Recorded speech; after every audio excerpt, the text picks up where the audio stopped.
നമ്മെ സംബന്ധിച്ചിടത്തോളം കുടുംബം സന്തുഷ്ടമായി പോവുക എന്നത് നമ്മുടെ പരമമായൊരു ലക്ഷ്യമാണ്. ഓരോ വ്യക്തിയും സന്തുഷ്ടമാകുന്നത്, സന്താപമില്ലാതിരിക്കുന്നത് കുടുംബം നന്നാകുമ്പോഴാണ്. ഈ ലോകത്തിൽ സമൂഹത്തെ നേരെയാക്കിയ ഒരുപാട് ആളുകളുണ്ട്. പല ആളുകളും കുടുംബത്തിൽ തകർച്ച അനുഭവിച്ചവരാണ്. വ്യക്തികളുടെ പേരെടുത്ത് പറയുന്നത് ശരിയല്ലെങ്കിൽ പോലും കുടുംബത്തിൽ തകർന്നടിഞ്ഞ വ്യക്തിത്വം, സമൂഹത്തിൽ ഉയർന്നു പോയ വ്യക്തിത്വങ്ങളെ കുറിച്ചിട്ട് പുസ്തകം തന്നെയുണ്ട്. വില്യം ഷേക്സ്പിയറിൻ്റെ ഒരുപാട് കൃതികൾ നമ്മൾ വായിക്കുന്നുണ്ടെങ്കിലും അദ്ദേഹം സാഹിത്യരചനയുടെ ട്രാജഡിയും കോമഡിയും, കോമിക് ട്രാജഡിയും ട്രാജിക് കോമഡിയും ഒക്കെ എഴുതിയിരുന്നെങ്കിലും സ്വയമേവ അദ്ദേഹം ഒരു ദുഃഖപുത്രനായിരുന്നു.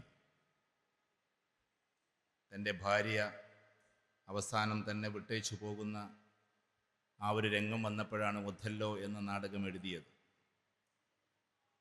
ഒഥല്ലോ സ്വന്തം വയറ്റത്ത് വാളമർത്തി ഈ ലോകത്തോട് വിട പറയുന്ന സേനാധിപനായ ഒഥല്ലോ, അത് ഷേക്സ്പിയർ തന്നെയാണ്. അത് മനസ്സുകൊണ്ട് അദ്ദേഹം ഒരു ആത്മഹത്യ ചെയ്തു നോക്കിയതാണ്. ഷേക്സ്പിയറുടെ ഭാര്യ അവസാനം തന്നെ വിട്ടേച്ചു പോകുന്നുണ്ട്. ലിറ്ററേച്ചർ പഠിക്കുന്ന കുട്ടികൾക്കറിയാം.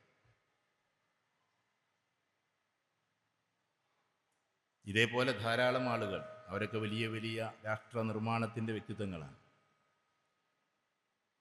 അതിൽ മാർക്ക് ആൻ്റണിയുണ്ട്. മാർക്ക് ആൻ്റണി ലോകത്തിലെ ഏറ്റവും പ്രശസ്തനായ ഒരു പുരുഷനാണ്. ജൂലിയസ് സീസർ നമ്മൾ വായിക്കുമ്പോൾ മാർക്ക് ആൻ്റണിയാണ് നമ്മുടെ മുമ്പിൽ ജൂലിയസ് സീസറേക്കാൾ വലിയ സംഭവമായിട്ട് വരിക. ഞാൻ കുട്ടികളോടും കൂടി ഇപ്പോൾ ഈ പറയുന്നത്, ജൂലിയസ് സീസറേക്കാൾ ഏറ്റവും പ്രധാനമായ ആ നോവലിൽ നമ്മൾ വായിക്കുക മാർക്ക് ആൻ്റണിയാണ്. കാരണം ആൻ്റണിയുടെ പ്രസംഗമാണ്.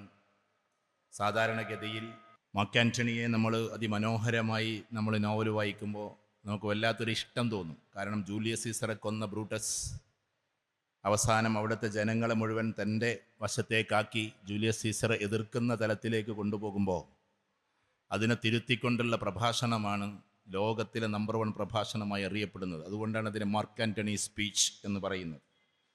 ഒരാൾ നല്ലൊരു പ്രസംഗം നടത്തിയാൽ കുറച്ച് വിവരമുള്ളവർ പറയാം ഒരു ആൻ്റണി സ്പീച്ച് ആയിരുന്നു എന്നാണ്. മാർക്ക് ആൻ്റണി അത്ര മനോഹരമായിട്ടാണ് സംസാരിച്ചത്. അതും വളരെ സൈക്കോളജിക്കലായിട്ടാണ് സംസാരിച്ചത്. അതേ മാർക്ക് ആൻ്റണി ജൂലിയസ് സീസർ എന്ന് പറയുന്ന ആ നോവലിലെ ഇതിഹാസ പുരുഷൻ, അത് വെറും നോവലിലെ കഥാപാത്രമല്ല, അത് ജീവിച്ചിരുന്ന ആൾക്കാരാണ്. ഞാൻ ഈ ആൻ്റണിയുടെ നാട്ടിൽ പോയിട്ടുണ്ട്. അപ്പോൾ ഈ മാർക്ക് ആൻ്റണി എന്ന് പറയുന്ന ആളെ പിന്നെ നമ്മൾ ആകെ അന്തിച്ചു നിൽക്കുന്നത് ക്ലിയോപാട്ര വായിക്കുമ്പോഴാണ്.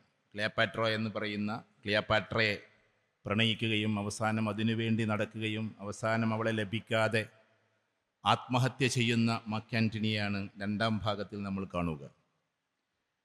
ഒരു ഭാഗത്ത് അദ്ദേഹം ഹീറോയാണ്, മറ്റൊരു ഭാഗത്ത് അദ്ദേഹം സീറോയാണ്. അപ്പം കുടുംബം ശരിയാവുക എന്നത്, വ്യക്തിത്വം ശരിയാവുക എന്നത് ചില വലിയവർക്ക് പോലും സംഭവിക്കാത്തതാണ് എന്നാണ് ഞാൻ പറഞ്ഞുകൊണ്ടിരിക്കുന്നത്. ഇതെന്തുകൊണ്ടാണ് സംഭവിക്കുന്നത്? ഒന്ന്, നമ്മൾ കുടുംബത്തെ ഒരു കാഴ്ചപ്പാടോടു കൂടി കാണാത്തത് കൊണ്ടാണ്. ഒരു കുടുംബ സംഗമം, അതിൽ വിദ്യാർത്ഥികൾ, രക്ഷിതാക്കൾ, ഇവിടെ ഒരു കുടുംബത്തിൻ്റെ സംഗമമല്ലത്. എല്ലാ ജാതിയിൽപ്പെട്ട, എല്ലാ വിഭാഗത്തിൽപ്പെട്ട ആളുകളെ നമ്മൾ ഒരുമിച്ച് കൂട്ടിയിരിക്കുന്നു. നമുക്കെല്ലാവർക്കും കുടുംബം വളരെ വലുതാണ്. ഒരു കള്ളനായ ഒരാൾക്കും മകൻ കള്ളനാവുന്നത് ഇഷ്ടമല്ല. മക്കളെ നന്നായി പഠിപ്പിക്കാനാണ് ചിലർ കക്കാൻ വേണ്ടി പോകുന്നത്. അതുകൊണ്ട് കുടുംബത്തിലെ ഓരോ ആളുകളും നന്നാവാനാണ് ഏതൊരു തസ്കരനും ആഗ്രഹിക്കുക. തസ്കരൻ എന്ന് പറഞ്ഞാൽ കള്ളൻ, അതിൻ്റെ നല്ല ഭാഷയാണ് തസ്കരൻ. അപ്പോൾ തസ്കര വീരൻ എന്നൊക്കെ പറയുന്നതാണ് കള്ളന്മാരായ വീരന്മാരെ കുറിച്ചിട്ടാണ്. അപ്പം ഞാൻ പറഞ്ഞു വരുന്നത്, ഇത്തരത്തിലുള്ള ഒരുപാട് ആളുകൾ പരാജയപ്പെട്ട മേഖല കൂടിയാണ് കുടുംബം. ഞാൻ അവരെ വിമർശിക്കാൻ പറഞ്ഞതല്ല, അത്ര വലിയവർക്ക് പോലും കുടുംബത്തിൻ്റെ താളം നിലനിർത്താൻ സാധിച്ചില്ല എന്ന് പറയാം. കാൾ മാർക്സ് ഡാസ് ക്യാപിറ്റൽ എഴുതുന്ന സമയത്താണ് സ്വന്തം മകൻ മരിച്ചു എന്നുള്ള വിവരം കിട്ടുന്നത്. എനിക്കെൻ്റെ മകനേക്കാൾ വലുത് ഈ ഗ്രന്ഥം പൂർത്തിയാക്കലാണ് എന്ന് പറഞ്ഞ വിശിഷ്ട വ്യക്തിത്വമാണ് കാൾ മാർക്സ്. ചരിത്രത്തിൽ അങ്ങനെ കുറേ സംഭവങ്ങളുണ്ട്, നമ്മൾ വായിക്കുമ്പോൾ മനസ്സിലാവും. നമ്മളെപ്പോഴും വായിച്ചുകൊണ്ടേയിരിക്കണം. വായിച്ചുകൊണ്ടിരിക്കുമ്പോഴാണ് നമ്മുടെ കാഴ്ചപ്പാടുകൾ ഇങ്ങനെ വളരെ ശക്തമായി വരിക. ആരെങ്കിലും പറഞ്ഞിട്ട് എങ്ങനെയെങ്കിലും നമ്മൾ പോവരുത്, നമ്മളതിനെ തേടി പുറപ്പെടണം. അപ്പം ചുരുക്കി പറഞ്ഞാൽ നമ്മുടെ കുടുംബത്തെ നന്നാക്കിയെടുക്കുക എന്നതിൽ എന്നും നമുക്ക് ഭീതിയുള്ള ഒരു ഭാഗമാണ്. ഞാനിന്ന് ഇങ്ങനെ ഇതിൽ മാത്രം നിന്ന് കളിക്കേണ്ടിയിരിക്കുന്നു, കാരണം എൻ്റെ ടോപ്പിക് അതാണ്. നിങ്ങളെനിക്ക് തന്നത് ഡ്രഗ്സിന് എതിരെയുള്ളൊരു ടോക്കാണ്. പക്ഷെ ഞാൻ അതിനൊന്ന് വിശാലപ്പെടുത്തി പറയാൻ ആഗ്രഹിക്കുന്നു. ലഹരി എന്ന് പറയുന്ന വാക്കിൻ്റെ ഉറുദു പതിപ്പ് അല്ലെങ്കിൽ ഹിന്ദിയിൽ അതിന് പറയുക നഷ എന്നാണ്. നഷ നഷ എന്ന് പറഞ്ഞാൽ ലഹരി എന്നാണ് അർത്ഥം. ഈ നഷ എന്ന് പറഞ്ഞാൽ വെറും ലഹരി മാത്രമല്ല, എല്ലാ ലഹരിക്കും നഷ എന്നാ പറയാം. പ്യാർ കി നഷ, പ്രണയത്തിൻ്റെ ലഹരി. മാലോം കി നഷ, സമ്പത്തിൻ്റെ ലഹരി. കുർസി കാ നഷ, അധികാരത്തിൻ്റെ ലഹരി. ദൗലത്ത് കി നഷ, പ്രതാപത്തിൻ്റെ ലഹരി. ഇതൊക്കെ ലഹരി തന്നെയാണ്. രാഷ്ട്രീയക്കാർക്ക് രാഷ്ട്രീയക്കാരുടെ ലഹരിയുണ്ട്. ഒരാളെ എങ്ങനെയെങ്കിലും തകർത്ത് ആ സ്ഥാനത്തേക്ക് കയറൽ അയാളുടെ ലഹരിയാണ്. എല്ലാ ലഹരിയും അവസാനിക്കണം. അതിലൊരു ഭാഗമാണ് നഷാവും കി നഷ, ലഹരികളുടെ ലഹരി. അല്ലാതെ നമ്മൾ ലഹരി എന്ന് പറഞ്ഞിട്ട് ഒരു ഭാഗത്തേക്ക് മാത്രം അതിനെ ഒതുക്കരുത്.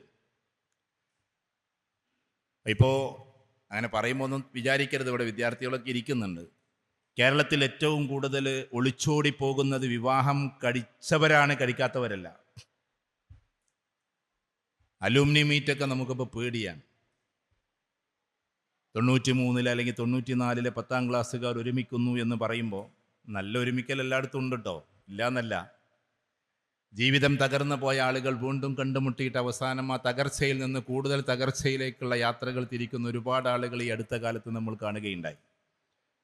ഞാൻ ഈ സൈക്കോളജിയുമായി ബന്ധപ്പെട്ട് ജീവിക്കുന്ന ഒരാളായതുകൊണ്ട് ഇത്തരം ഇൻഫർമേഷൻസ് ഒരുപാട് നമ്മളടുത്തേക്ക് വരും. ഇവിടെ അജുവതി ഇരിക്കുന്നതിന് ഞാനിപ്പോൾ അവരുടെ ടീമിനാണ് എല്ലാ കൗൺസിലിങ്ങും വിട്ടുകൊടുക്കാറുള്ളത്. ഞാനിപ്പോൾ കൗൺസിലിങ്ങിന് നിൽക്കാറില്ല. പക്ഷേ എൻ്റെ മൊബൈലിലേക്ക് ഒരു ദിവസത്തിൽ ഏകദേശം ഒരു 50ഓളം മെസ്സേജുകളും കോളുകളും വരും. ആവറേജ് ചിലപ്പോൾ 100 ആവും, ചിലപ്പോൾ 75 ആവും, ചിലപ്പോൾ 25 ആവും. ആവറേജ് ഒരു 50ഓളം കോളുകൾ വരാറുണ്ട്. ഒരുപാട് ഉമ്മമാരുടെ നിലവിളികൾ ഇതാ എൻ്റെ ഈ ഫോണിലുണ്ട്. ഒരുപാട് ഉമ്മമാരുടെ പൊട്ടിക്കരച്ചിലുകളുണ്ട്, തേങ്ങലുകളുണ്ട്. സാറേ നിങ്ങളൊരു സമയം തരുമോ എന്ന് ചോദിച്ചുകൊണ്ടുള്ള വിളികളുണ്ട്. അവർക്ക് എന്നെ ആയിരിക്കും കൂടുതൽ അറിയുക. അതുകൊണ്ടാണ് ഈ പ്രഭാഷകരായിട്ട് സൈക്കോളജിസ്റ്റുകൾ അധികം പോവാറില്ലാത്തത് കൊണ്ട് എവിടെയെങ്കിലൊക്കെ ഇരുന്നിട്ട് എന്നേക്കാളും നന്നായി ചെയ്യുന്ന ആൾക്കാരുണ്ടാകും. അവരറിയാത്തത് കൊണ്ടാണ് അവരെ വിളിക്കാത്തത്. അപ്പോൾ ഞാൻ പറഞ്ഞു വരുന്നത്, എല്ലാ ദിവസവും ഇങ്ങനെയുള്ള അട്ടഹാസങ്ങൾ നമ്മൾ കേട്ടുകൊണ്ടിരിക്കുകയാണ്. ഒരുപാട് ആർത്തനാദങ്ങൾ കേട്ടുകൊണ്ടിരിക്കുകയാണ്. ഒരു കണ്ണൂരിലുള്ള ഒരു സ്ത്രീ എന്നെ വിളിച്ചിട്ട് പറഞ്ഞു, സാർ നിങ്ങളൊരു സമയം തരൂ, എൻ്റെ മോനൊന്ന് കൊണ്ടുവരാൻ. എനിക്കാകട്ടെ തീരെ, ഞാൻ 15 ദിവസം നാട്ടിലുള്ളൂ, 15 ദിവസം പുറത്താണ്. ഇവിടെയുള്ള 15 ദിവസത്തിൽ 6 ദിവസം പ്രോഗ്രാമിന് പോകും, ബാക്കി 9 ദിവസം എനിക്ക് എൻ്റേതായ ഷെഡ്യൂളുകളുണ്ട്. ഞാനങ്ങനെ വെറുതെ ഇങ്ങനെ പോകുന്ന ഒരാളല്ല, ഷെഡ്യൂൾ അനുസരിച്ച് പോകുന്ന ഒരാളാണ്. എല്ലാ മാസവും 15 ദിവസം പുറത്തായിരിക്കുന്നുണ്ടാവും. പുറത്ത് മീൻസ് ഔട്ട് ഓഫ് ഇന്ത്യ. അപ്പോൾ അതുകൊണ്ട് ഷെഡ്യൂളായി പോകുന്നതാണ്, അല്ലാതെ എനിക്ക് പ്രത്യേകിച്ച് ഡിമാൻഡൊന്നുമില്ല. അഥവാ എല്ലാ പെൺകുട്ടികളെയും പിടിച്ചിട്ട് എന്താക്കും, ആൺകുട്ടികളുടെ വേഷം ഇടിപ്പിക്കും. ആൺകുട്ടികൾ ഒരിക്കലും ആരുടെ വേഷം ഇടാറില്ല, പെൺകുട്ടികളുടെ വേഷം ഇടാറില്ല. അതിനെക്കുറിച്ച് പറഞ്ഞതാണ്. ജെൻഡർ ഈക്വാലിറ്റി കോളേജിൽ കൊണ്ടുവരുമ്പോൾ പിന്നെ കൊണ്ടുവരേണ്ടത് എന്താണെന്ന്, ഈ ആൺകുട്ടികളൊക്കെ ചുരിദാർ ഇടട്ടെ, അപ്പോഴല്ലേ ഈക്വാലിറ്റി ആവുള്ളൂ. അതിന് ആൺകുട്ടികളെ കിട്ടൂല. പെൺകുട്ടികൾ ഇങ്ങനെ ജീൻസും ടീഷർട്ടും ഇട്ടുകൊണ്ടിരിക്കുകയാണ്. പക്ഷേ ആൺകുട്ടികൾ അവരുടെ വേഷം തന്നെ ഇടുന്നത്. നിങ്ങളെ മാറ്റിക്കൊണ്ടിരിക്കുന്നു, അവരാകട്ടെ മാറുന്നുമില്ല. എല്ലാ പുരുഷന്മാരും വലിയ മേധാവികളാണ്, ഞാനടക്കം. എല്ലാവരെയും ഞാൻ അടച്ചാക്ഷേപിക്കുന്നില്ല. ഞങ്ങൾക്കൊരു സുപ്പീരിയോറിറ്റി കോംപ്ലക്സ് ഉണ്ട്. അത് സയൻറ്റിസ്റ്റുകൾ മുതൽ എഴുത്തുകാർ മുതൽ എല്ലാ ആൾക്കാർക്കും ഉണ്ട്. അതിനെല്ലാറ്റിനും കൂടി ഒരു മതത്തിൻ്റെ പിന്നിൽ നിങ്ങൾ കൊണ്ടുവന്ന് കെട്ടരുത്. എല്ലാവരും പറയൽ ഇസ്ലാമിന് സ്വാതന്ത്ര്യമില്ല, അല്ലെങ്കിൽ ഇന്നടുത്ത സ്വാതന്ത്ര്യമില്ല എന്നൊക്കെയാണ്. ആരാ നിങ്ങൾക്ക് സ്വാതന്ത്ര്യം തന്നത്? സത്യത്തിൽ ഞാൻ നിങ്ങൾക്ക് അനുകൂലമായിട്ട് പറയുകയാണെ, ദേഷ്യപ്പെട്ട് പറയല്ല. ലോകത്തിൽ എത്രയോ പെണ്ണുങ്ങളായ സയൻറ്റിസ്റ്റുകൾ ഉണ്ടായിട്ടുണ്ട്. പക്ഷെ നിങ്ങൾ ആദ്യത്തെ 10 പേരിൽ ഒരാളെ കാണിച്ചു തരുമോ? മേരി ക്യൂരിയുടെ പേര് പോലും അറ്റത്താ കിടക്കുന്നത്. മേരി ക്യൂരി കണ്ടെത്താത്തത് കൊണ്ടല്ല. അപ്പം ഈ കാണുന്ന ഈ ആണുങ്ങളുടെ മേധാവിത്വം നിങ്ങളെ സമ്മതിച്ചു തരില്ല എന്നതുകൊണ്ടാണ്. ലോകത്തിൽ എത്രയോ എഴുത്തുകാരെ നിങ്ങൾ വായിച്ചില്ലേ? കോളേജിലെ കുട്ടികൾ ആരൊക്കെയാണ്? നിങ്ങൾ പേര് പറയുമ്പോൾ ആദ്യം പറയാ വില്യം ഷേക്സ്പിയർ മുതൽ തുടങ്ങും. വില്യം വേർഡ്സ്വർത്ത്, കീറ്റ്സ്, ഷെല്ലി, ഗെത്തെ, നാം ചോംസ്കി, ദസ്തേവ്സ്കി, ഇതൊക്കെയല്ലേ നിങ്ങൾ പറയുന്നത്. അതിലെവിടെ ഒരു പെൺകുട്ടികൾ എഴുതാത്തത് കൊണ്ടാണോ? ഈ പറയുന്ന ഷേക്സ്പിയർക്ക് പോലും ഒരു പെൺകുട്ടിയാണ് എഴുതി കൊടുത്തത് എന്നാണ് ക്രിറ്റിസിസം. അപ്പൊ എഴുത്തുകാരും മേധാവികളാണ്, ആണുങ്ങളായ മേധാവികൾ. അവരും വിട്ടുകൊടുത്തിട്ടില്ല നിങ്ങളെ. ഞാൻ പറഞ്ഞ നിങ്ങൾ മനസ്സിലാക്കുന്നുണ്ടാവുമെന്ന് വിചാരിക്കുന്നു. ഞാൻ നിങ്ങൾക്ക് വേണ്ടി സംസാരിക്കുകയാണ്. ലോകത്തിൽ ഏറ്റവും കൂടുതൽ പെണ്ണിന് വേണ്ടി വാദിക്കുന്ന എന്ന് പറയപ്പെടുന്ന രാജ്യം അമേരിക്കയാണ്. പെണ്ണ് ഉയർന്നു വരട്ടെ എന്ന് ഞങ്ങൾ വാദിച്ചതുപോലെ ആരും വാദിച്ചിട്ടില്ല എന്നവർ പറയുന്നു. നിങ്ങളൊന്ന് പറ, അമേരിക്കയിലെ ആദ്യത്തെ പ്രസിഡന്റ് മുതൽ ഇതുവരെയുള്ള പ്രസിഡന്റിൽ ഒരാളുണ്ടായിട്ടുണ്ടോ ഒരു പെൺകുട്ടി? അങ്ങനെയാണെങ്കിൽ അമേരിക്കയിൽ ഒരു പ്രസിഡന്റായിട്ടൊരു നിങ്ങൾ പറയാം കമല ഹാരിസിനെയാണ്, അത് വൈസ് പ്രസിഡന്റാണ്. അമേരിക്കയിൽ വൈസ് പ്രസിഡന്റ് ആകുക എന്നുള്ളത് നമുക്ക് അറിയുള്ളൂ. അത് കഴിഞ്ഞാൽ പിന്നെ അവരെ കുറിച്ചിട്ട് വിവരമൊന്നും ഉണ്ടാവില്ല. നമ്മുടെ ഉപപ്രധാനമന്ത്രിയുടെ പേരെന്താ എന്ന് ഇന്ത്യക്കാരോട് ചോദിച്ചാൽ അങ്ങോട്ടും ഇങ്ങോട്ടും ഇങ്ങനെ നോക്കും. ഉപപ്രധാനമന്ത്രി എന്ന് പറഞ്ഞ ഒരാളില്ല എന്ന് പോലുള്ള വിവരം നമുക്കില്ല എന്നുള്ളതാണ്. ഇതേപോലെ അമേരിക്കയിൽ പ്രസിഡന്റിനാ വാല്യൂ. അവർ ഇത്രമാത്രം വാദിച്ചിട്ടും ഇന്നേ വരെ അമേരിക്കയിൽ ഒരു പെണ്ണായി ഒരു പ്രസിഡന്റ് വന്നിട്ടില്ല. ഞാൻ രാഷ്ട്രീയം പറയല്ലേ, കേരളത്തിൽ ഇതിനുവേണ്ടി വാദിക്കുന്ന ജെൻഡർ ഈക്വാലിറ്റിക്കും അതേപോലെ തന്നെ വലിയ വലിയ സ്ഥാനങ്ങൾ പെണ്ണുങ്ങൾക്ക് വരട്ടെ എന്ന് വാദിക്കുന്ന ഒരു പാർട്ടിക്കാരും ഇന്നേ വരെ ഒരു പെൺകുട്ടിയെ പിടിച്ചിട്ട് മുഖ്യമന്ത്രിയാക്കിയിട്ടില്ല. ഉണ്ടോ? ഗൗരിയമ്മയെങ്കിലും അവർക്കാക്കാമായിരുന്നു. 103 വയസ്സ് വരെ ജീവിച്ചു. ലാത്തിക്കുഞ്ഞുങ്ങൾക്ക് പ്രസവിക്കാനുള്ള കരുത്തുണ്ടായിരുന്നെങ്കിൽ ആയിരക്കണക്കിന് കുഞ്ഞുങ്ങളെ, ലാത്തിക്കുഞ്ഞുങ്ങളെ ഈ ഗൗരിയമ്മ പ്രസവിക്കുമായിരുന്നു എന്നവർ പ്രസംഗിച്ചിട്ടുണ്ട് ഒരു കാലഘട്ടത്തിൽ. അത്രമാത്രം പീഡനങ്ങൾ സഹിച്ചിട്ടുള്ളൊരു സ്ത്രീയാണ്. അവരെപ്പോലും CHനെ കുറച്ച് ദിവസങ്ങൾക്ക് വേണ്ടിയാക്കി, ഒരു മാസം പോലും ഇല്ലെങ്കിൽ പോലും കുറച്ച് ദിവസത്തേക്കെങ്കിലും CH മുഖ്യമന്ത്രിയായി. അതേപോലെ ഒരു 10 ദിവസത്തേക്കെങ്കിലും അവരൊക്കെ മുഖ്യമന്ത്രിയാക്കാമായിരുന്നു.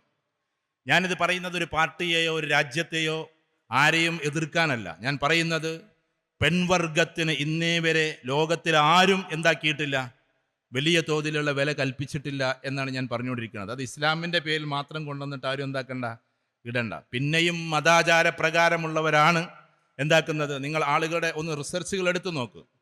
ആദ്യമായി പെണ്ണിന് സ്വത്താവകാശം നൽകിയതാര് എന്ന് നിങ്ങൾ പഠിക്കും. ഫസ്റ്റ് നിങ്ങൾക്ക് ഇഷ്ടം പോലെ അതിൻ്റെ റിസർച്ച് കിട്ടും. First time in the history of the human, മനുഷ്യൻ്റെ ചരിത്രത്തിൽ ആദ്യമായിട്ട് സ്ത്രീകൾക്ക് സ്വത്താവകാശം കൊടുത്തത്, സിസ്റ്റമൈസ് ചെയ്തിട്ട് കൊടുത്തത് പ്രവാചക തിരുമേനി സല്ലല്ലാഹു അലൈഹി വസല്ലമയാണ്. ഇത് മുസ്ലിങ്ങളല്ലാത്തവർ പറയുന്ന ഇഷ്ടം പോലെ പ്രഭാഷണം നിങ്ങൾക്ക് കിട്ടും. എന്നിട്ട് എല്ലാവരും കൂടി അങ്ങോട്ട് പോയിട്ട് ചേക്കേറാണ്. ഞാൻ പറഞ്ഞു മനസ്സിലാവുണ്ടോ നിങ്ങൾക്ക്? അതിനാദ്യം നമുക്ക് ചരിത്രത്തെക്കുറിച്ചൊരു ബോധം വേണം. ആൻഷ്യൻ്റ് ഹിസ്റ്ററി എന്താണ്, മോഡേൺ ഹിസ്റ്ററി എന്താണ്, മിഡീവൽ ഹിസ്റ്ററി എന്താണ്, ഇതിനെക്കുറിച്ചൊക്കെ ഒരു ബോധം വേണം. മോഡേൺ ഹിസ്റ്ററി എന്ന് പറയുന്നത് ഈ അടുത്ത കാലഘട്ടത്തിൽ മാത്രം ഉണ്ടായതാണ്. 100-400 കൊല്ലത്തെ പഴക്കേ ഉള്ളൂ. അപ്പോൾ ബ്രിട്ടൻ അതിൻ്റെ മേലത്തേക്കൊക്കെ കയറി വന്നു എന്നതൊക്കെ ശരി തന്നെയാണ്. അതിന് മുമ്പൊക്കെ എന്ന് പറഞ്ഞാൽ അതിന് വേറെ കുറേ രാജ്യങ്ങളായിരുന്നു ആധിപത്യം ഉണ്ടായിരുന്നത്. ഇപ്പോൾ എന്താ, ഈ കോടതിയിൽ നിന്ന്, ഞാൻ വിഷയത്തിൽ നിന്ന് വ്യതിചലിക്കല്ല കേട്ടോ, കോടതിയിൽ നിന്ന് മുൻസിഫ് എന്ന് പറയുന്ന വാക്കെടുത്ത് കളയുന്നത് എന്താ, വക്കീൽ എന്ന വാക്കിനെ ഉപയോഗിക്കണ്ട എന്നിങ്ങനെ പറഞ്ഞു തുടങ്ങുന്നത് എന്തിനാണ്? ഈ പറയുന്ന പിന്നെ ഒരുപാട് പദങ്ങൾ, മുൻസിഫ് കോർട്ടാകട്ടെ അദാലത്താകട്ടെ, ഇതൊന്നും വേണ്ട എന്ന് പറയുന്നത് കാരണം ഈ സാധനം ഉപയോഗിച്ചത് ആദ്യം അവരത് കൊണ്ടുവന്നത് എന്നതുകൊണ്ടാണ്. നീതിന്യായ കോടതി, ഒരാൾക്ക് സ്വത്താവകാശ കോടതി ആദ്യം കൊണ്ടുവന്നത് അവരായതുകൊണ്ടാണ് അറബിക് ടേം ഉപയോഗിക്കുന്നത്. അതിനെക്കുറിച്ച് നിങ്ങളൊന്ന് പഠിക്കുക. ഞാൻ അതിനു വേണ്ടി വാദിക്കാൻ വന്ന ആളല്ല. 1000 വർഷങ്ങൾക്ക് മുമ്പ് ഈ സാധനമൊക്കെ ഇവിടെ ഉണ്ട്. മോഡേൺ ഹിസ്റ്ററി, ബ്രിട്ടീഷുകാരൊക്കെ വന്നിട്ടാകെ 100-400 കൊല്ലമായിട്ടുള്ളൂ. ഞാൻ പറഞ്ഞു വരുന്നത് അവർ പോലും ഉപയോഗിച്ചിരുന്നത് ഇതിൻ്റെ ചില പ്രയോഗങ്ങളായിരുന്നു എന്നതാണ്. അല്ലെങ്കിൽ നമുക്ക് മുൻസിഫ് കോർട്ട് പറയേണ്ട കാര്യമില്ല, അദാലത്ത് പറയേണ്ട കാര്യമില്ല, വക്കീലെന്ന് പറയേണ്ട കാര്യമില്ല. സിസ്റ്റമൈസ് ചെയ്തിട്ട് കാര്യങ്ങൾ ചെയ്യുമായിരുന്നു. ഞാൻ പറയുന്നത് കുടുംബത്തെ ഇത്ര മനോഹരമാക്കി. നമ്മൾ മതം പറയുമ്പോൾ ആളുകളുടെ ഒരു ധാരണ അത് നാളെയുടെ ലോകത്തേക്ക് വേണ്ടി ആളുകൾ ക്ഷണിക്കുന്നു എന്നതാണ്. ഈ ലോകത്തിൽ തന്നെ സ്വസ്ഥമായി ജീവിക്കണമെങ്കിൽ അത് വേണമെന്ന് ഞാൻ ഇവിടെ ഇരിക്കുന്ന എല്ലാ മതവിശ്വാസികൾപ്പെട്ടവരോടാണ് പറയുന്നത്. നമ്മളത് പറയുമ്പോൾ ആളുകൾക്ക് ചിലപ്പോൾ വിമർശനാത്മകമായി പലതും പറയാനുണ്ടാവും. ഞാൻ വളരെ സയൻറ്റിഫിക്കായിട്ടാണ് പറയുന്നത് നിങ്ങളോട്. ഇപ്പോൾ ഇവിടുത്തെ നമ്മുടെ വിഷയം എന്താ? ഡ്രഗ്സാണ്. നിങ്ങൾക്ക് ഇഷ്ടം പോലെ ഇതിൻ്റെ പഠനങ്ങൾ കിട്ടും. ഞാൻ കേരള തലത്തിൽ, കേരളത്തിൻ്റെ സ്റ്റേറ്റ് തലത്തിലൊരു പ്രോഗ്രാം ഉണ്ടായിരുന്നു എറണാകുളത്ത് വെച്ചിട്ട്, ഡ്രഗ്സിനെതിരെയുള്ളൊരു പ്രോഗ്രാം. നമ്മുടെ പ്രതിപക്ഷ നേതാവ് സതീശൻ സാറായിരുന്നു അതിൻ്റെ ഉദ്ഘാടനം. ഒരുപാട് ആൾക്കാരുണ്ടായിരുന്നു. അതിന് മുഖ്യ പ്രഭാഷണം എൻ്റെതായിരുന്നു വെച്ചിരുന്നത്. അപ്പോൾ അന്നതൊരു സ്റ്റേറ്റ് പ്രോഗ്രാം ആയതുകൊണ്ട് കുറച്ചും കൂടി ഇൻഡെപ്തിൽ ഞാൻ ആ വിഷയം പഠിക്കേണ്ടി വന്നു. അപ്പോഴാണ് മനസ്സിലാക്കുന്നത് സത്യത്തിൽ അന്നത്തെ ലേഖനങ്ങൾ ഇങ്ങനെ പരിശോധിച്ചപ്പോൾ, ഇംഗ്ലീഷുകാർ എഴുതിയ ലേഖനത്തിൽ ഈ ലോകത്തിൽ ഡ്രഗ്സിൽ നിന്ന് മാറി നിൽക്കുന്നത് സൈക്കോളജിസ്റ്റുകളുടെ കൗൺസിലിംഗ് കൊണ്ടോ സോഷ്യോളജിസ്റ്റുകളുടെ സാമൂഹ്യ ശാക്തീകരണം കൊണ്ടോ അല്ലെങ്കിൽ എക്കണോമിസ്റ്റുകളുടെ സാമ്പത്തിക ശാസ്ത്രം കൊണ്ടോ, ഇതുകൊണ്ടൊന്നുമല്ല. ഈ ലോകത്തിൽ ഏറ്റവും കൂടുതൽ ആളുകൾ മയക്കുമരുന്നിൽ നിന്നും ഈ പറയുന്ന ഈ മദ്യത്തിൽ നിന്നും ഇതിൽ നിന്നൊക്കെ മാറി നിൽക്കുന്നത് അവരുടെ ഉള്ളിലൊരു സ്പിരിച്വൽ ബിലീഫ് സിസ്റ്റം ഉണ്ടായതുകൊണ്ടാണ്. നമ്മളൊക്കെ എന്തുകൊണ്ടാണ് മദ്യപിക്കാത്തത്? നമ്മൾ എന്തുകൊണ്ടാണ് ലഹരി ഉപയോഗിക്കാത്തത്? ഒറ്റ മറുപടി അതിനുള്ളൂ, നമ്മുടെ ദീൻ അത് അനുവദിക്കുന്നില്ല. ബസ് നമ്മൾ അതിൽ നിന്ന് താളം തെറ്റി തുടങ്ങിയാൽ പിന്നെ അതൊക്കെ അനുവദനീയമായി നമുക്ക് തോന്നും. ഒരു പെഗ്ഗടിച്ചാൽ എന്താ കുഴപ്പം എന്ന് നമുക്ക് തോന്നിപ്പോകും. കാരണം എന്തുകൊണ്ടാ? ഇഷ്ടം പോലെ സാഹചര്യങ്ങളാണ്. വിദേശ രാജ്യത്ത് പോയി കഴിഞ്ഞാൽ എല്ലാ രാജ്യത്തും അള്ളാഹുവിൻ്റെ അനുഗ്രഹം കൊണ്ടൊരു 53 രാജ്യങ്ങൾ നമ്മൾ പോയി. ലാസ്റ്റ് പോയത് ബ്രൂണയിലാണ്. ബ്രൂണൈ പിന്നെ ഒരു ഇസ്ലാമിക് രാജ്യമാണ്. അവിടെ പുകവലിച്ചാൽ തന്നെ $300 അല്ലേ അലവിമാഷേ? അലവിമാഷൻ്റെ കൂടെ വന്നിട്ടുണ്ട്. $300 അവിടെ പുകവലിച്ചാൽ. ഞങ്ങൾ രണ്ടാളും കൂടിയാണ് പോയത്. $300, അഥവാ നമ്മുടെ 21,000 രൂപയാണ് അവിടെ ഒരാൾ പുകവലിച്ചാൽ ഫൈൻ കൊടുക്കണ്ടേ. അതാണ് ബ്രൂണൈ. അങ്ങനത്തെ രാജ്യം നമ്മൾ ലോകത്തിൽ കാണും. മദ്യം തന്നെ സാധനം അവിടെ കിട്ടൂല. അഥവാ കുടിച്ചു കഴിഞ്ഞാൽ ഹെവി ഫൈനാ. പുകവലിക്ക് ഇത്ര ഫൈനാണെങ്കിൽ പിന്നെ മറ്റേ കാര്യം പറയണ്ടല്ലോ. എന്നാൽ നമ്മൾ വെസ്റ്റേൺ കൺട്രീസിൽ പോയാലോ, if it is France, Germany, Italy, Belgium, Netherlands, Switzerlands, അപ്പുറത്തേക്ക് പോയിട്ടുണ്ടെങ്കിൽ പിന്നെ ജർമ്മനി, ഇറ്റലിയും അതിൻ്റെ അപ്പുറത്തേക്ക് വത്തിക്കാൻ, ലങ്സ്റ്റൻസ്റ്റൈൻ, അതിൻ്റെ അപ്പുറത്തേക്ക് ഓസ്ട്രിയ, ഈ രാജ്യങ്ങളൊക്കെ ഞങ്ങൾ കഴിഞ്ഞൊരു 2-3 മാസം മുമ്പ് പോയി. സർബത്ത് പോലെ എല്ലാ പീടിയിലും ഈ സാധനങ്ങൾ കിട്ടും. മയക്കുമരുന്നിൻ്റെ സാധനങ്ങളും കിട്ടും. കാരണം അവിടെ താളം തെറ്റി പിന്നെ മനുഷ്യരെങ്ങനെ ആയാലും വേണ്ടിയില്ല എന്നൊരവസ്ഥയാണ്. നമുക്കതൊരു താളം തെറ്റലായിട്ടേ തോന്നൂ, പക്ഷെ അവർക്കതൊരു താളം തെറ്റലായിട്ട് തോന്നൂല. ഹ്യൂമൻ സൈക്കോളജി നിങ്ങൾ പഠിക്കണം. നമ്മൾ വിദേശ രാജ്യത്ത് പോയി ഒരു കല്യാണത്തിനോ മറ്റൊരു ഫംഗ്ഷനിൽ പങ്കെടുത്തു കഴിഞ്ഞാൽ അവർ മക്കളെ പരിചയപ്പെടുത്തും. പോയവരോട് ചോദിച്ചു നോക്കുക, 5-6 മക്കളുണ്ടാവും, അല്ലെങ്കിൽ 4-5 മക്കളുണ്ടെങ്കിൽ ആ മക്കൾ വരും. എന്നിട്ട് ഇവരെങ്ങനെയാണ് പരിചയപ്പെടുത്തുകയെന്നറിയോ? ഞാൻ പറഞ്ഞത് വിശ്വാസികളായ ആളുകളെ കുറിച്ചിട്ടല്ല. ഇവരെ പരിചയപ്പെടുത്തത് ഇതെൻ്റെ ഫസ്റ്റ് സണ്ണാണ്, ഫ്രം ലെവറിൽ നിന്നുണ്ടായ ആദ്യത്തെ കുട്ടിയാണ്. ഇത് 2ാമത്തെ ലെവറിലെ 2ാമത്തെ കുട്ടിയാണ്. ഇതെൻ്റെ വൈഫിലുണ്ടായ കുട്ടിയാണ്. ഇങ്ങനെ പരിചയപ്പെടുത്തുക. അതിന് നിങ്ങൾക്കൊരു എളുപ്പപ്പണി പറഞ്ഞുതരാം. മെസ്സി എന്ന് പറയുന്ന കളിക്കാരനെ നമുക്കൊക്കെ ഇഷ്ടമാണല്ലോ. നമുക്കൊക്കെ ഇഷ്ടമാണ്. ഞാൻ അദ്ദേഹത്തിനെ വ്യക്തിപരമായി ഹത്യ ചെയ്യല്ലേ, കാരണം അവരുടെ നാട്ടിൽ അതൊരു പ്രശ്നമല്ലാന്ന്. ഈ സദാചാരങ്ങൾ എന്ന് പറയുന്നത് ഇതിങ്ങനെയായി അതൊരു പ്രശ്നമല്ല. മെസ്സി കല്യാണം കഴിക്കുന്നത് കാമുകിക്ക് 2 കുട്ടികളുണ്ടായിട്ട് ആ കുട്ടികൾക്ക് ശേഷമാണ് കല്യാണത്തിലേക്ക് പ്രവേശിക്കുന്നത്. ഞാൻ മെസ്സിയെ കുറ്റപ്പെടുത്താനല്ല കേട്ടോ. ഇനി കുട്ടികളൊക്കെ പാടെ നാളെ യൂട്യൂബിൽ ചോട്ട് വന്നിട്ട് മെസ്സിയെ കുറ്റപ്പെടുത്തി തന്നെ പൊങ്കാലയിടല്ലേ. ഞാൻ വേറൊരു കാര്യം പറഞ്ഞുകൊണ്ടിരിക്കുന്നത്. മെസ്സിയെ നമുക്കിഷ്ടമാണ്, അദ്ദേഹത്തിൻ്റെ കളി ഇഷ്ടമാണ്. പക്ഷെ അദ്ദേഹത്തിൻ്റെ വിവാഹം അദ്ദേഹത്തിന് 2 കുട്ടികൾ ജനിച്ചതിന് ശേഷമാണ് നടന്നത്. കാരണം എന്തെന്ന് ചോദിച്ചാൽ അവരുടെ നാട്ടിൽ ഇതൊക്കെ എന്താണ്, ഒരു വലിയ പ്രശ്നമൊന്നുമല്ല. ലവേഴ്സിലും കുട്ടികളുണ്ടാകാം. നമ്മുടെ നാട് ഇപ്പം അങ്ങോട്ടാണ് പോയിക്കൊണ്ടിരിക്കുന്നത്, ഈ ലിബറലിസം പറഞ്ഞിട്ട്. ഒരു കാര്യം ഇങ്ങനെ ആലോചിച്ച് നോക്കട്ടെ. കേരളത്തിലൊരു കല്യാണം കൂടുന്നത് ഏത് മതക്കാരാവട്ടെ, ഒരു പെൺകുട്ടി പറയാണ്, ഇത് ഞാൻ എൻ്റെ ആദ്യത്തെ ലെവറിലുണ്ടായ കുട്ടിയാണിത്, ഇതെൻ്റെ 2ാമത്തെ ലെവറിലുണ്ടായ കുട്ടിയാണ്, ഇതെൻ്റെ പിന്നെ ഹസ്ബൻഡിലുണ്ടായ കുട്ടിയാണെന്ന് പറയുന്ന ആ അധോഗതിയെക്കുറിച്ചൊന്ന് ആലോചിച്ച് നോക്കിയാട്ടെ.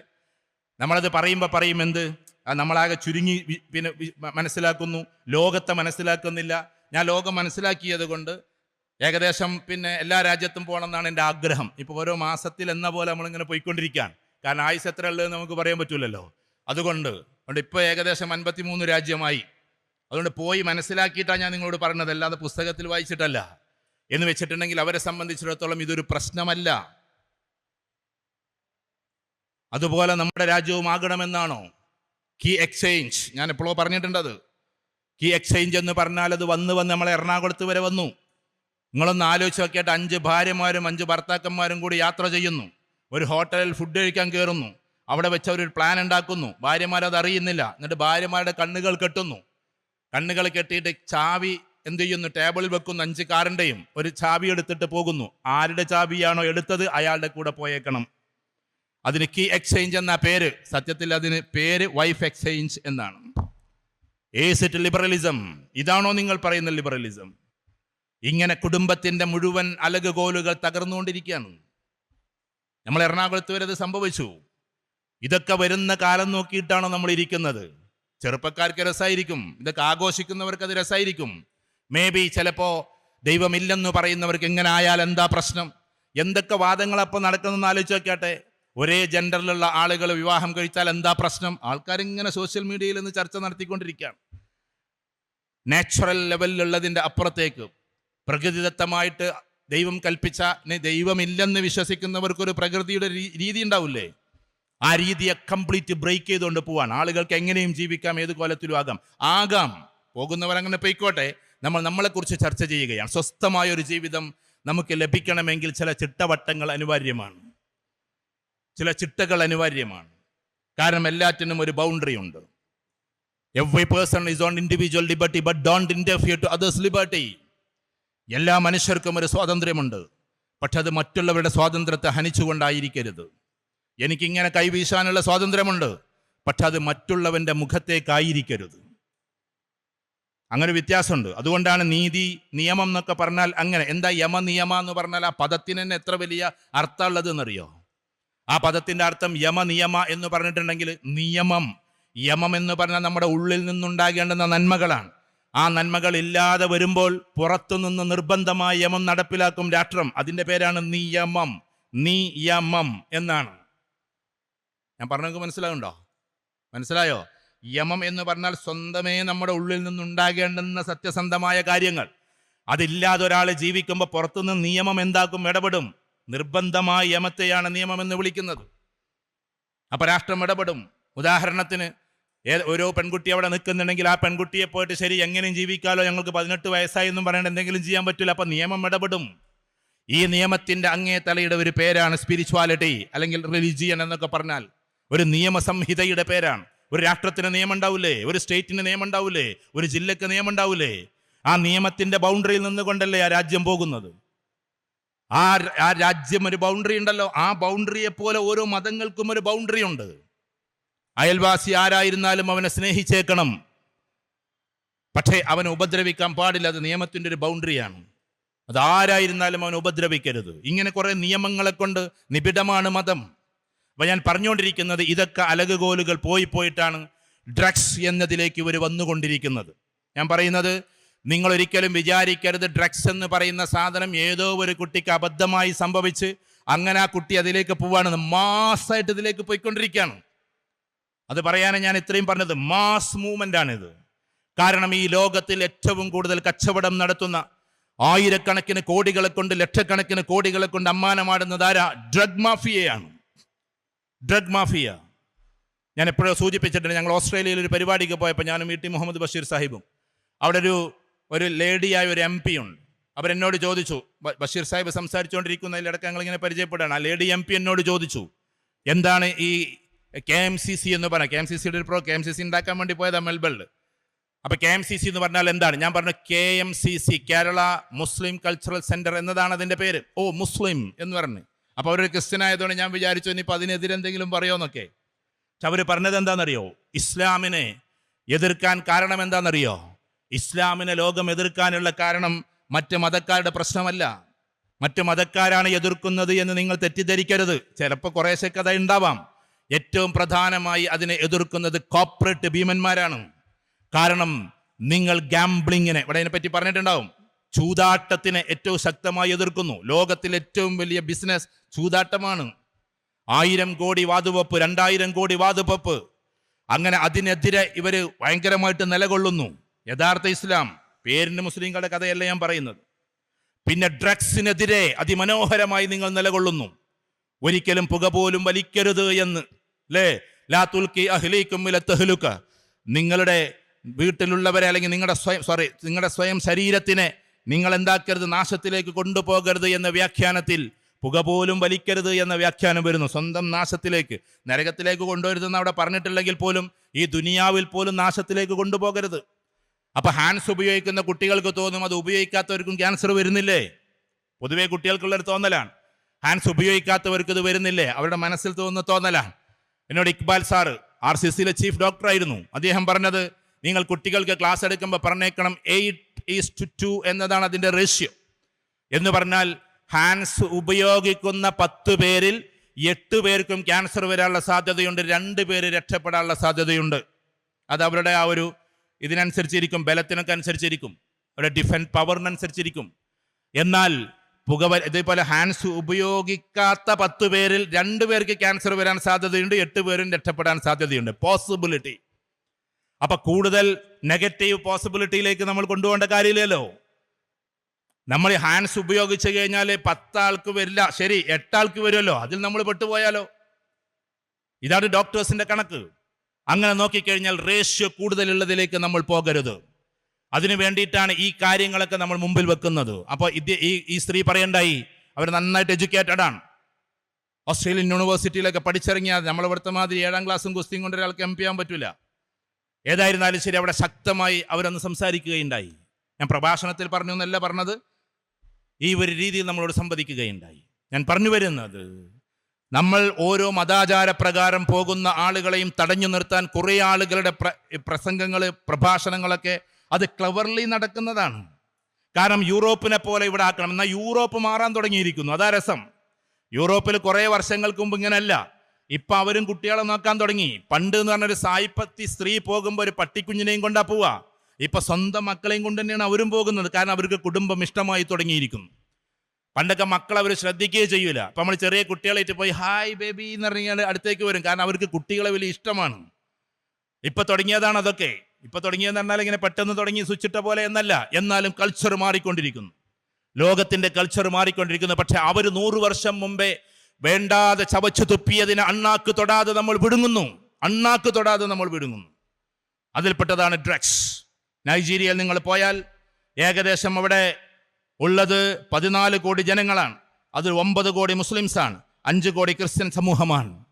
അതിലൊരു പറ്റം ഞാൻ സമൂഹത്തൊന്നും പറയുന്നില്ല. ഒരു പറ്റം ജനത, 32 ലക്ഷം ആൾക്കാരൊക്കെയുള്ള ക്ലബ്ബുകളുണ്ട്, ഡ്രഗ്സിന്റെ ക്ലബ്ബുകൾ.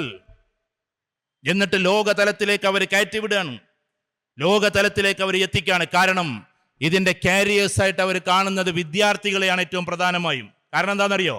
വലിയവർക്ക് കൊടുത്താൽ അവർ ഉപയോഗിച്ചിരിക്കുക എന്നല്ലാതെ അവർ കൊണ്ടുപോയി വിൽക്കാനുള്ള സാധ്യത കുറച്ച് കുറവാണ്. ഈ ചെറിയ മക്കൾക്ക് പൈസ കിട്ടാത്തത് കൊണ്ട് അവർക്കൊരു 500 രൂപ കിട്ടിയാൽ അവർ ഏത് മിഠായി മാർക്കും കൊണ്ടുപോയി പോയി കൊടുക്കാനും തയ്യാറാണ്. ഇതാണ് ഈ പാവം കുട്ടികൾ അവർ പിടിച്ചുകൊണ്ടിരിക്കുന്നത്. ഒരു ലഹരിയിലേക്ക് അവർ പോവാണ്. ഈ ലഹരി എന്ന് പറഞ്ഞ വിഷയം എനിക്ക് തന്നതുകൊണ്ട് ഞാൻ അതിലേക്ക് മടങ്ങാം. അപ്പം നമ്മെ സംബന്ധിച്ചിടത്തോളം മൂല്യവത്തായ ഒരു ജീവിതം ഉണ്ടായാലേ കുട്ടികളും ഇതിൽ നിന്ന് പിന്മാറൂ എന്നാണ് ഞാൻ പറഞ്ഞുകൊണ്ടിരിക്കുന്നത്. അല്ലാതെ സൈക്കോളജിസ്റ്റുകൾ കൗൺസിലിംഗ് കൊണ്ടോ അവരുടെ തെറാപ്പി കൊണ്ടോ ഇതുകൊണ്ടൊക്കെ മാറ്റങ്ങൾ ഉണ്ടാവും. ഇതേപോലെ തന്നെ പിന്നെ ഡി അഡിക്ഷൻ സെന്ററിലെ മരുന്നുകളെ കൊണ്ടോ അതിൽ ട്രീറ്റ്മെന്റ് കൊണ്ടോ മാത്രമല്ല മടങ്ങുന്നത്. ഒരു ബഹുഭൂരിപക്ഷം ജനങ്ങളും അതിലേക്ക് അടുക്കാതിരിക്കുന്നത് അവർ വിശ്വാസികളായതുകൊണ്ടാണ്. മദ്യപിക്കാത്തത്, ഈ പറയുന്ന രീതി ലഹരി ഉപയോഗിക്കാത്തത്, ഇത് അവർക്ക് വിശ്വാസമുണ്ടായതുകൊണ്ട്. ഏത് വിശ്വാസം? ഇതൊന്നും എനിക്ക് പാടില്ല എന്ന വിശ്വാസം. ഇതിനെയെല്ലാം എതിർത്തൊരു തമ്പുരാനുണ്ടെന്ന വിശ്വാസം. മദ്യപാനം എല്ലാ ദോഷത്തിലേക്കുള്ള താക്കോലാണ് എന്ന് പഠിപ്പിച്ച വിശ്വാസം. എല്ലാ പാപങ്ങളുടെയും താക്കോലാണ് മദ്യപാനമെന്ന്. ശരിയെന്നല്ലേ? മദ്യപിച്ചാൽ പിന്നെ അതിമലല്ലോ നിൽക്കുന്നത്, അതിൻ്റെ അപ്പുറത്തേക്ക് ഇങ്ങനെ പോവല്ലേ? ഇത് ഉപയോഗിച്ചാൽ എന്തൊക്കെയാ നടക്കുന്നത്? സ്വന്തം ഉമ്മയെയും ഉപ്പയെയും കറുത്തെറുത്ത് കൊന്നത് ഇവിടുന്ന് അതിവിദൂരമല്ലാത്തൊരു സ്ഥലത്തല്ലേ? ഇത് ഉപയോഗിക്കുന്ന കുട്ടികൾക്കുണ്ടാകുന്ന വിഷയങ്ങൾ എന്തൊക്കെയാണ് നമ്മൾ ആലോചിച്ചിട്ടുണ്ടോ? അഥവാ എല്ലാ രീതിയിലുള്ള ലാബിൽ നിന്നും മാറി മാറി അവസാനം നമ്മളൊരു ഡബിളായി, ഒരു പിശാചായി മാറിക്കൊണ്ടിരിക്കുകയാണ്.